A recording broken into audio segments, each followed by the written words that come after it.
Вітаємо вас на каналі Стрийство Маски для різьблення по дереву. Сьогодні на огляді набір для рельєфного різьблення, який створений для повного контролю над формою, глибиною та деталізацією.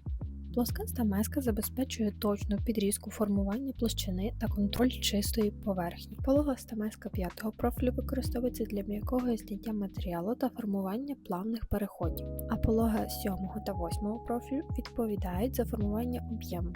7-й надає контрольовану глибину і плавну пластику, а 8-й більш виражений рельєф і чіткий перехід між рівнями.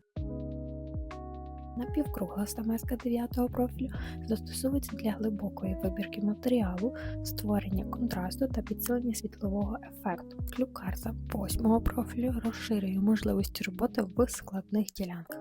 Цей набір є універсальним рішенням для рельєфного різьблення як для початківців, так і для професійного використання майстрів.